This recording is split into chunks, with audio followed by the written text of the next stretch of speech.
구약성경 역대상 21장 1절에서 17절까지의 말씀 우리 한 목소리로 함께 봉독합니다. 사탄이 일어나 이스라엘을 대적하고 다윗을 충동하여 이스라엘을 계수하게 하니라. 다윗이 요압과 백성의 지도자들에게 이르되 너희는 가서 브엘세바에서부터 단까지 이스라엘을 계수하고 돌아와 내게 보고하여 그 수요를 알게 하라 하니 요압이 아뢰되 여호와께서 그 백성을 지금보다 100배나 더하시기를 원하나이다. 내 주 왕이여, 이 백성이 다 내 주의 종이 아니니까 내 주께서 어찌하여 이 일을 명령하시나이까? 어찌하여 이스라엘이 범죄하게 하시나이까 하나 왕의 명령이 요압을 재촉한지라.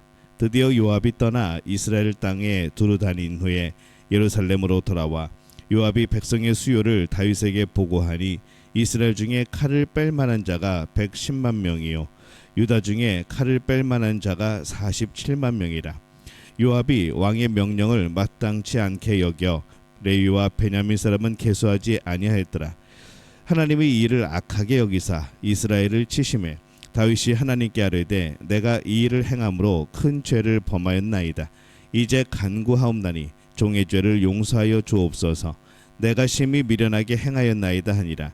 여호와께서 다윗의 선견자 갓에게 말씀하여 이르시되 가서 다윗에게 말하여 이르기를 여호와의 말씀이 내가 내게 세 가지를 내어 놓으리니 그 중에서 하나를 내가 택하라. 내가 그것을 내게 행하리라 하셨다 하라 하신지라. 갓이 다윗에게 나아가 그에게 말하되 여호와의 말씀이 너는 마음대로 택하라. 혹 3년 기근이든지 혹 내가 석 달을 적군에게 패하여 적군의 칼에 쫓길 일이든지 혹 여호와의 칼 곧 전염병이 사흘 동안 이 땅에 유행하며 여호와의 천사가 이스라엘 온 지경을 멸할 일이든지라 하셨나니 내가 무슨 말로 나를 보내신 이에게 대답할지 결정하소서 하니 다윗이 갓에게 이르되 내가 곤경에 빠졌도다. 여호와께서는 국률이 심히 크시니 내가 그의 손에 빠지고 사람의 손에 빠지지 아니하기를 원하나이다 하는지라. 이에 여호와께서 이스라엘 백성에게 전염병을 내리심에 이스라엘 백성 중에서 죽은 자가 7만 명이었더라. 하나님이 예루살렘을 멸하러 천사를 보내셨더니 천사가 멸하려 할 때에 여호와께서 보시고 이 재앙 내림을 뉘우치사 멸하는 천사에게 이르시되 족하다. 이제는 내 손을 거두라 하시니 그때 여호와의 천사가 여부스 사람 오르난의 타작 마당 곁에 선지라. 다윗이 눈을 들어보매 여호와의 천사가 천지 사이에 섰고 칼을 빼어 손에 들고 예루살렘 하늘을 향하여 편지라. 다윗이 장로들과 더불어 굵은 배를 입고 얼굴을 땅에 대고 엎드려 하나님께 아뢰되 명령하여 백성을 계수하게 한 자가 내가 아니니까 범죄하고 악을 행한 자는 곧 나이니이다 하니 나이니이다. 이 양떼는 무엇을 행하였나이까? 청하건대 나의 하나님 여호와여, 주의 손으로 나와 내 아버지의 집을 치시고 주의 백성에게 재앙을 내리지 마옵소서 하니라. 아멘. 할렐루야. 하나님의 은혜가 오늘 이 새벽에 하루의 첫 시간을 주 앞에 드리는 우리 믿음의 가족들에게 함께 하시기를 예수님의 이름으로 축원합니다. 오늘 말씀은 다윗이 이스라엘의 군사를 계수한 그런 내용을 담습니다. 다윗이 군사의 수를 조사를 합니다. 근데 이 일에 대하여서 이 역대상 21장 1절은 이렇게 기록을 하죠. 사탄이 일어나 이스라엘을 대적하고 다윗을 충동하여 이스라엘을 계수하게 하니라. 그가 군사의 수를 조사한 것이 구체적으로 어떤 죄에 해당하는지에 대해서는 말씀하지 않습니다. 근데 그것이 죄라는 것은 분명히 말씀을 하죠. 또 7절에 보면은 하나님이 이 일을 악하게 여기사 이스라엘을 치심해 이렇게 기록을 합니다. 또 하나님께서 그 일을 악하게 보셨다라고 그렇게 말씀을 합니다. 그런데 이 하나님의 법에 민감하지 않고 오직 싸움만 잘하는 이 요압 장군도 다윗이 군사를 계수하는 것이 잘못된 것이라는 것을 그도 알고 있었던 거죠. 그래서 말리려고 합니다. 이 군사 계수가 구체적으로 어떤 죄인지 말씀하지는 않지만은 아마 교만이 아닐까라는 생각을 해봅니다. 이 다윗은 자신의 승리와 업적이 하나님께서 하신 일이라는 것을 참 그건 바로 알고 있었습니다. 그러나 많은 것을 이루었을 때 그 안에 담긴 자신의 공로를 찾고 싶었던 것이죠. 무엇보다 자신을 과시하기에 좋은 이 군사의 수, 그리고 나의 힘이 될 만한 이 군사를 세어보는 것, 이것이 그에게 있어서 자신의 공로를 찾는 방법이 아니었을까, 그런 교만이 아니었을까 생각을 해봅니다. 이 다윗의 큰 죄 두 가지가 나오는데, 이 바세바와의 간음, 그리고 오늘 말씀에 이 군사의 숫자를 조사한 겁니다. 바세바와의 사건이 색을 탐한 것에 그런 죄였다면은 이 군사에 대한 조사는 교만해져라 할 수 있는 것이죠. 이 군사를 조사한 이 죄는 바세바의 간음보다 더 포괄적이고 더 큰 죄로 그렇게 다루어집니다.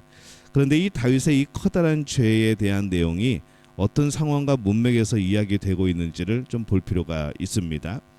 역대상을 구분할 때 역대상의 마지막 부분은 21장에서 29장까지입니다. 성전 건축 준비에 대한 그런 내용이죠. 그래서 오늘 말씀은 이 다윗의 군사계수, 그리고 그 죄에 대한 심판에 대한 그런 말씀이지만은 또 이 말씀은 성전 건축을 준비하는 이 전체적인 구성의 한 부분, 또 서두가 되어집니다. 그래서 이 다윗의 죄를 책망하고 있으면서 그 죄를 사하시는 하나님의 위대한 국률의 자리로 이 성전을 지을 자리가 정해지는 또 그런 또 위치이기도 합니다. 전쟁할 때마다 그토록 기도하였던 이 다윗이 어찌 자기 만족을 위해서 군사의 수를 세고 있었을까라는 생각을 해보는 것이죠. 늘 기도하고 늘 하나님께 물어봤던 다윗인데 왜 그가 그런 일을 했을까? 요압도 아는 죄를 다윗만 모르고 왜 있었던 걸까? 시편에 있는 다윗의 시들을 보면은 이러한 모습이 더욱더 이해가 되지 않는 그런 말씀이기도 합니다. 근데 이것이 죄인된 다윗의 모습이기도 하죠. 또 그게 우리 모습이기도 합니다.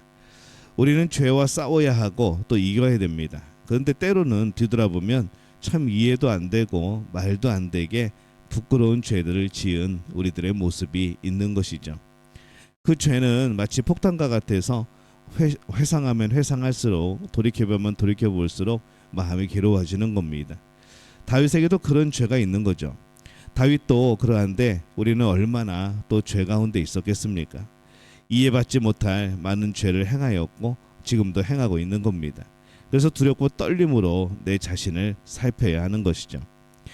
다윗의 가장 큰 장점 중에 하나가 뭔가 하면은 자신의 죄에 대해서 빠르게 인정하고 엎드리는 겁니다. 오늘 말씀 8절에 보면은 다윗이 하나님께 아뢰되 내가 이 일을 행함으로 큰 죄를 범하였나이다. 이제 간구하옵나니 종의 죄를 용서하여 주옵소서. 내가 심히 미련하게 행하였나이다 하니라. 이렇게 기록을 합니다. 이 하나님께서 다윗의 죄를 본격적으로 치시기 전에 먼저 한 가지 일을 치시죠. 그것이 구체적으로 무엇인지는 모르겠지만은 이후에 나오는 이 7만 명이 죽은 것 같은 큰 사건은 아닌 것 같습니다. 그런데 이 다윗은 바로 자신의 죄를 알아차립니다. 그래서 내가 이를 행함으로 큰 죄를 범하였나이다 라고 고백을 합니다. 이 하나님은 다윗이 죄를 인정하였어도 엄하게 심판을 하십니다. 그러나 이 엄한 심판 가운데에 더 큰 긍휼을 주시죠. 다윗은 이 심판의 방법을 선택하라는 하나님의 말씀에 3일간의 전염병을 선택을 합니다. 13절에 보면은 다윗이 가색에 이르되 내가 곤경에 빠졌도다. 여호와께서는 긍휼이 심히 크시니 내가 그의 손에 빠지고 사람의 손에 빠지지 아니하기를 원하나이다 하는지라. 이 다윗은 적군은 자신을 긍휼히 여기지 않지만 하나님은 자신을 긍휼히 여길 것이리라 생각을 하고 차라리 하나님의 손에 심판을 받겠다 라고 그는 고백하는 거죠. 결국 전염병으로 이 7만 명이라는 많은 사람들이 죽고 또 그런 순간에 하나님께서 그들을 긍휼히 여기십니다. 그리고 예루살렘을 멸하러 보낸 천사를 멈추라고 하시죠. 이 천사가 선 곳이 오르난의 타작마당입니다. 족장시대 때 아브라함이 이삭을 바치고 그렇게 했던 모리아산, 성전이 세워질 그런 위치라는 것이죠. 오늘 말씀은 이 다윗의 죄에 대해서 책망하는 것이기도 하지만은 더 중요한 것은 그러한 큰 죄에도 불구하고 하나님의 긍휼로 하나님이 그 죄를 씻으신다는 것, 그 죄 때문에 성전 자리가 또 정해지는 것, 죄에서 긍휼로 이어지는 하나님의 놀라운 은혜의 그런 표본이 되어지고 모형이 되어지는 겁니다. 죄를 씻으시는 하나님의 긍휼로 성전에 그런 말씀을 하고자 하시는 거죠. 우리의 죄보다 하나님의 긍휼이 더 큽니다. 하나님의 긍휼 앞에 그래서 엎드려야 하는 겁니다. 다윗의 죄는 끔찍했죠. 죄로 인하여서 전염병이 생겼고 7만 명이 죽습니다. 어떤 경우라도 이 죄를 잊어서는 안 됩니다. 하지만 이 처절한 죄에 좌절하고만 있으면 안 되는 것이죠. 하나님은 우리의 죄를 아십니다. 우리의 연약함도 아십니다. 이 다윗보다 훨씬 더 우리가 부족하고 엉망이라는 것도 하나님이 아십니다. 하나님은 그래서 그들의 죄를 씻기 위하여서 하나님 앞에 그 모든 죄를 사할 수 있는, 용서받을 수 있는, 또 예배를 드릴 수 있는 성전을 건축할 자리를 주신 거죠. 이제 이스라엘 백성은 성전의 자리가 어떤 자리인지 분명히 알게 됩니다.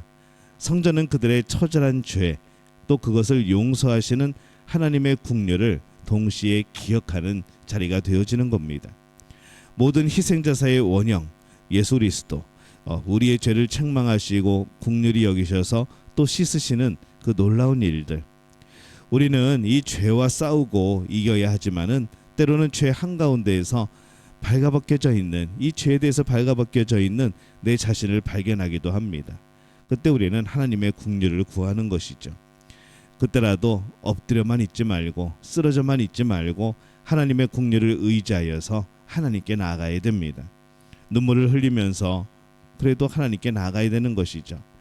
오늘 그런 우리의 삶을 통하여서 하나님의 용서, 하나님의 회복, 그리고 긍휼, 새로운 소망을 경험하는 우리들 되어지시기를 예수님의 이름으로 축원합니다.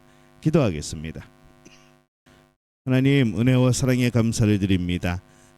우리의 죄를 깨닫게 하시고 그 죄 가운데 있는 우리를 긍휼히 여기시는 하나님의 마음을 또 알게 하시고 그 가운데 우리가 다시 일어설 힘을 주시는 놀라운 은혜의 자리에 날마다 우리가 살아가고 있음을 고백합니다. 오늘 하나님의 그 은혜에 다시 한번 엎드려오니 하나님께서 함께하사 우리 삶 속에 회복과 긍휼과 새로운 소망이 열리게 하여 주시옵소서. 예수님의 이름으로 기도합니다. 아멘.